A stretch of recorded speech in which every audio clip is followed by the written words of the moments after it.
Alright, for this side of the garden, we turn into flower garden. We don't really grow any more fruits. I still squash in a few more eggplant and 2 tomato plant, and the rest all about flower. But let me show around what we really growing flower here. So for the whole batch here, they are dahlia that after I plant the rest of the tubes I have left over, I put them together, all the different kind, all the variety, squashing into one places.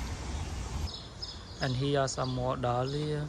This season I grow a lot of them, especially on this side of the garden, and probably for a good reason, because look at those flowers, aren't they beautiful?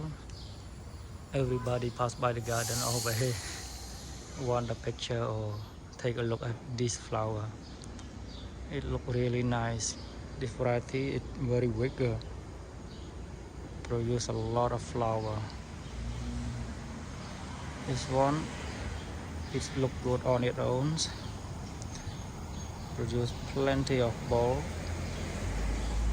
It's nice looking. I also have some sunflower. This one it seems to be enormous. Look at the leaf, and it only just to start produce the bud. It only just start to produce the bud, but I do have the flower that already put out. Here the yellow variety, the classic one, right?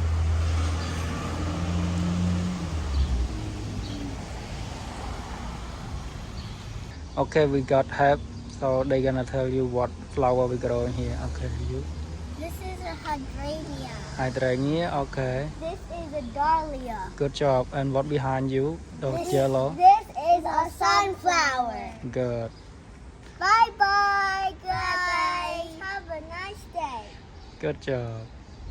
Alright, they were a big help this side of the garden. There's nothing much besides flower. I only grow a few vegetables over here.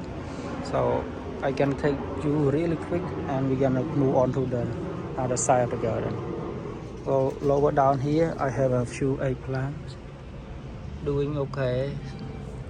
Start to produce flower now. My garden this season is very late. Start late because a little too busy. Right up here is some tomato, cherry tomato. That's all I got. Two cherry tomato plant, one over here and one over there, and like 2-3 eggplant and a few chili pepper plant down here. That's all I got over here. The rest are flower all around. This just all gone early in the season. In the spring it was nice, but now they all time to go. So yeah, only hydrangea on this side that still stay strong. Really nice. Okay, so let's move on to the other side of the garden. For this side of the garden, they are now zinnia field. It used to be a tulip, but when it full blooms, it right in the middle of April, and we have a family road trip down to Florida. By the time we come back, they are gone. That's why I didn't have any video or picture of the full bloom. I have a picture when it early bloom, but not fully glory. In any way, this is a overwinter scallion, and they are start to produce seed flowering bulb, and I'm going to sell the seed for next season.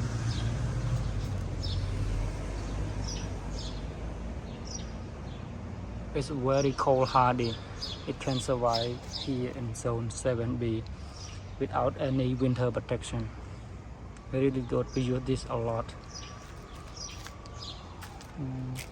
here is a new seedling that I grow them earlier in the spring or late fall or late winter, and it's good enough to harvest already. For this one tomato, it's just a volunteer, and I want to see what it is, so just leave it there. Moving further, here's some more sunflower. This season seems to be excessive with sunflower everywhere, and for a good reason. It's looking good, beautiful, right? Up here is a persimmon, so looking forward for this tree this season. I really hope it's gonna stay there. Look at this one, good size, good shape also, not too big, not too small. Lower back down here, beautiful lavender. Nothing much to say about it rather than, yeah, smell nice fragrance. And next to it is a squash.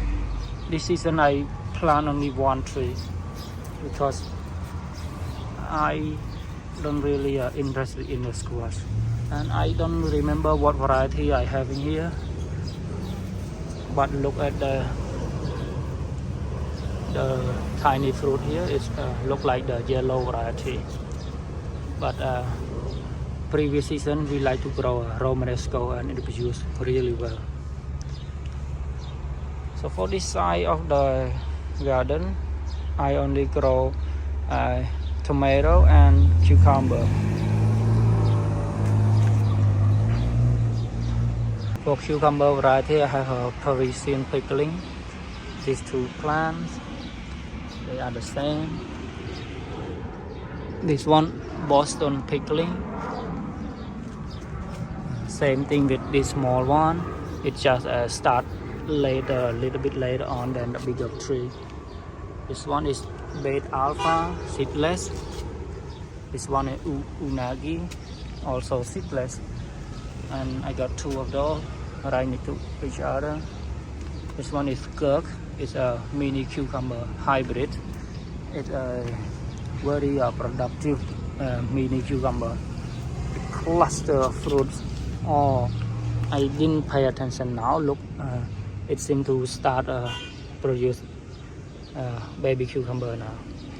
So I got 3 plants of that here, and always impressed with this variety every year. Moving further back a little bit, behind it is a tomato. This season, this type of flowers seem to be so far so good. It's much more stable and not much complicated. It's very easy to build and easy to stake them up also. Just use some twine, and I got 3 of the pole and 2 of the wood there, and voila, become a trailer. For tomato variety, this one is white tomato. Always the great producer, always reliable every year, but the flavor is not that good. It's very tart, very acidic, especially if it's underripe. Next to it is Brandywine, and I assume this one is the pink Brandywine because I have a few of the Brandywine variety.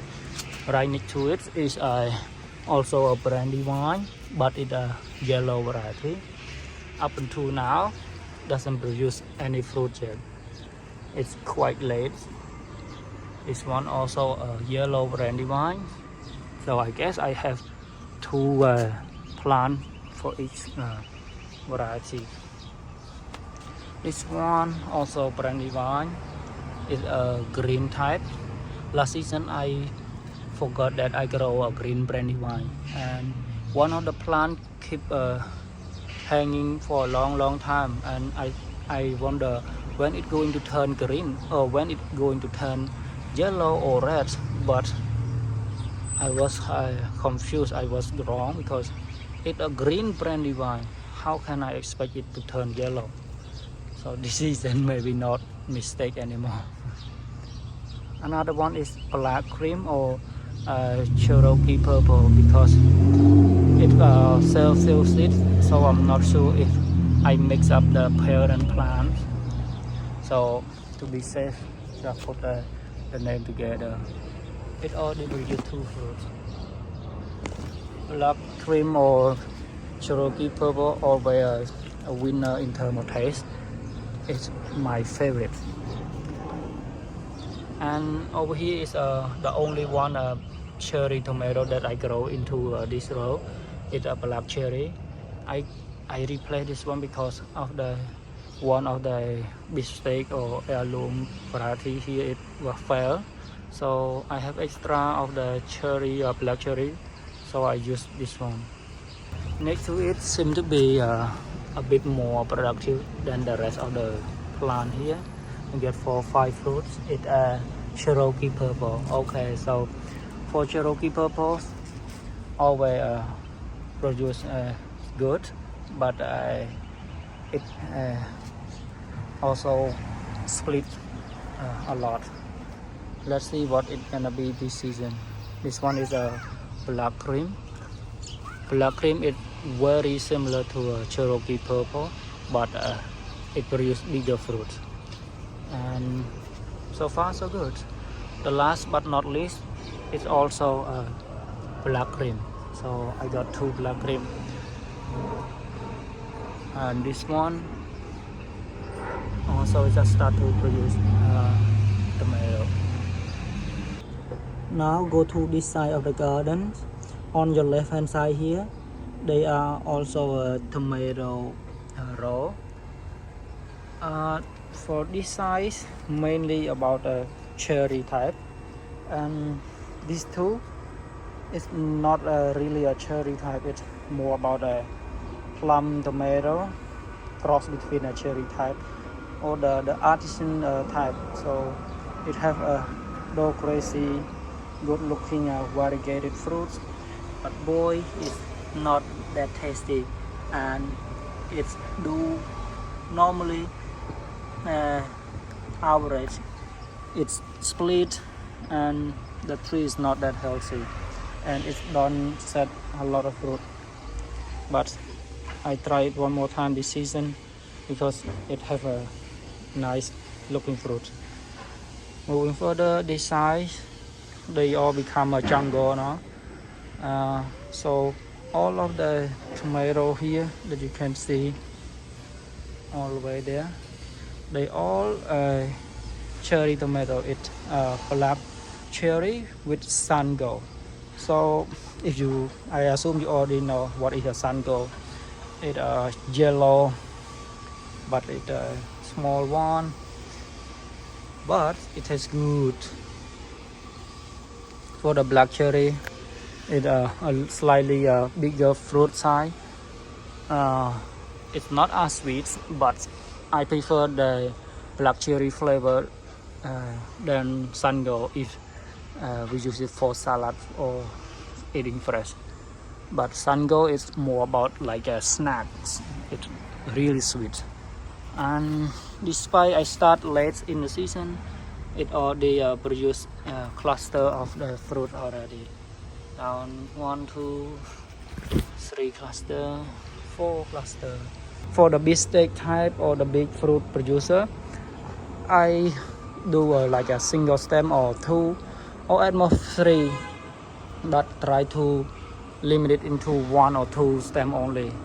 But for the cherry types, I let it branch out quite a lot.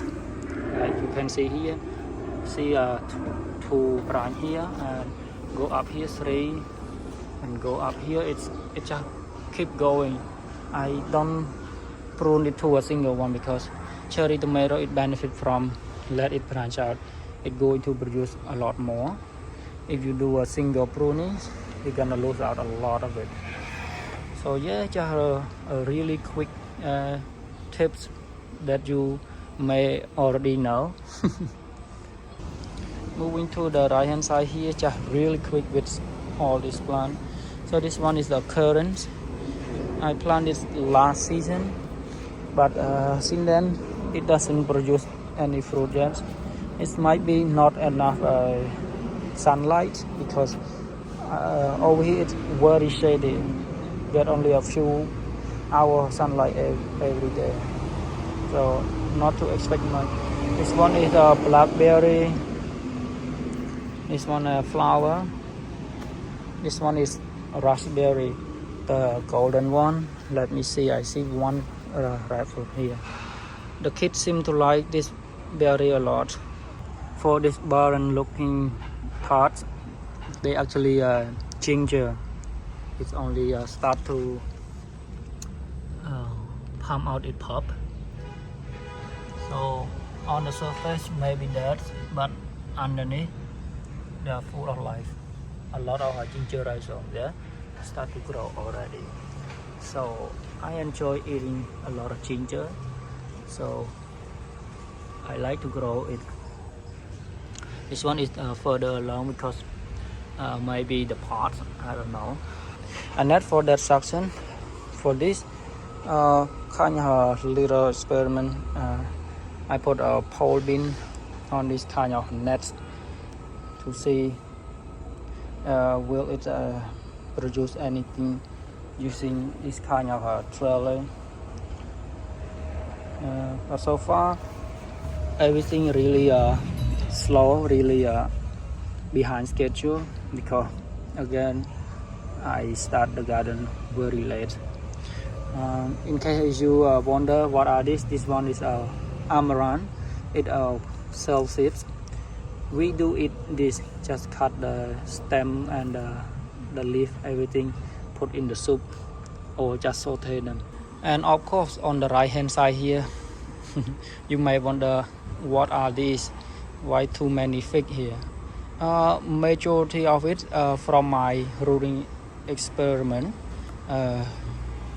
This mud, like this mud container, they are from my own tree that I rooted and not good enough for selling, so pot them, upport them, let it grow. Later on how what can we do with this one.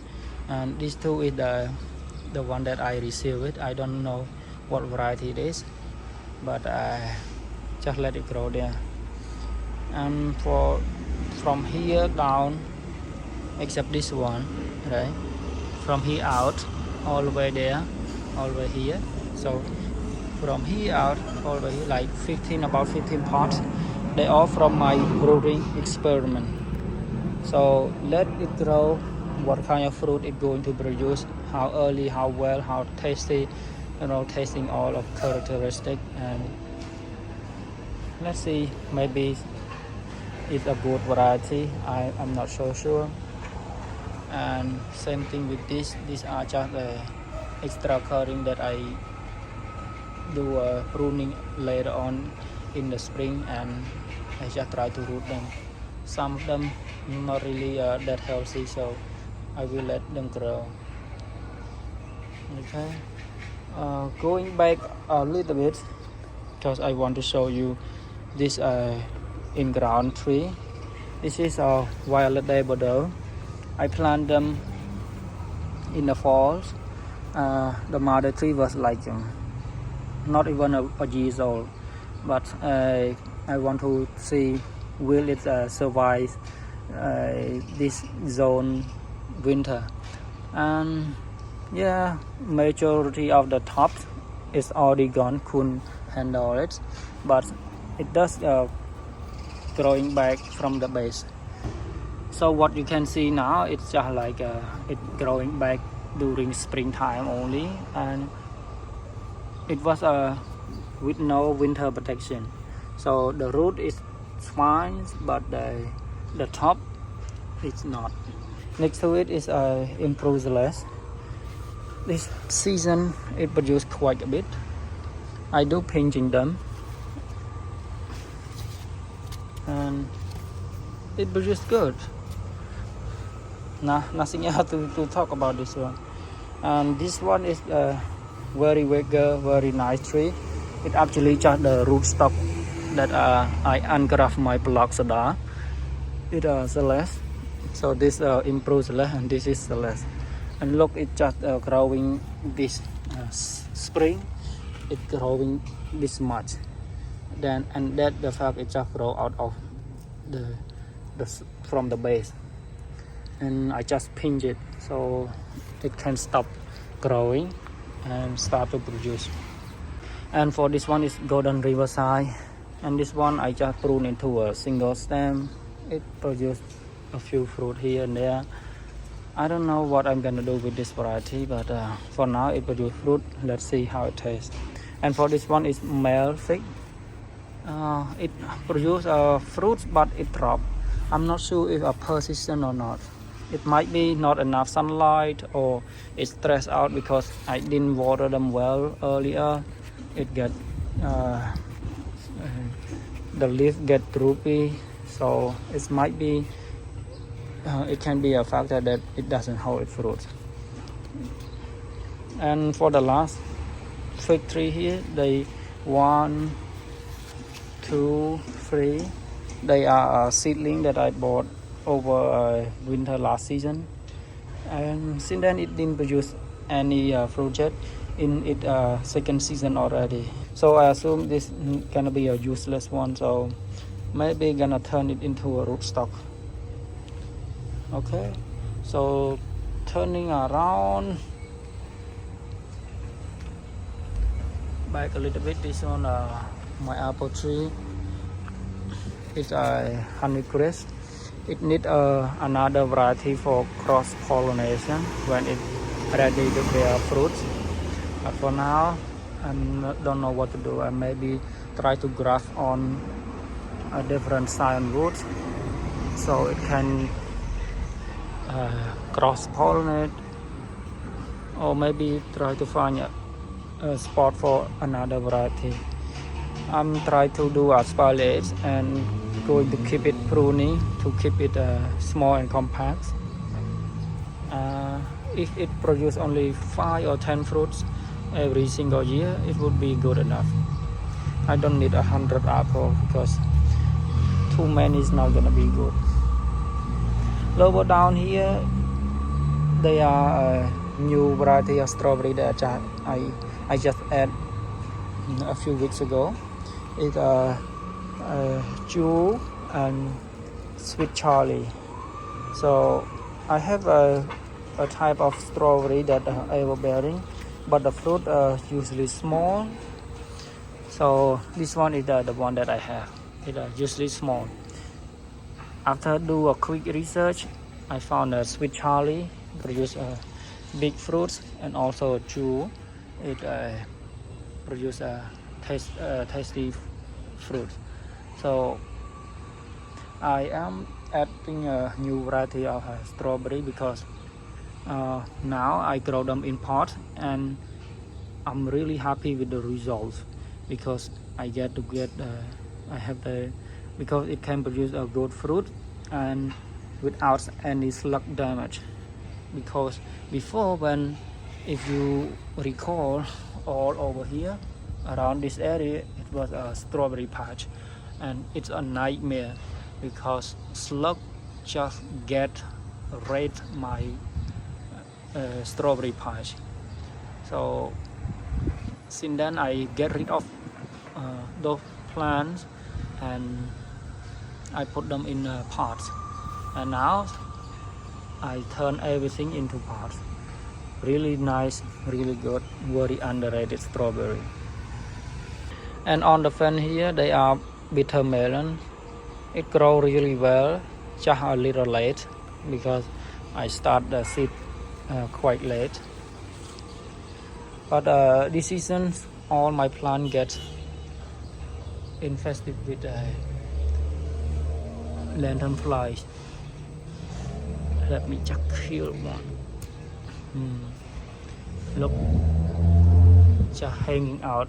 At first I thought, oh, it's maybe beneficial bugs, but after I realized one guy, he passed by and he told me, oh, those are lantern larvae. Okay, moving on the left here really quick, this one mint, and this one another kind of herb. I don't know what is it. This season we really downside the mint because it grow really well on this side. It didn't get much sun, and it seemed to be a perfect solution, because when it got a lot of sun it seemed to start to bulb really quick, but now it just keep producing leaf. Very good. And we don't really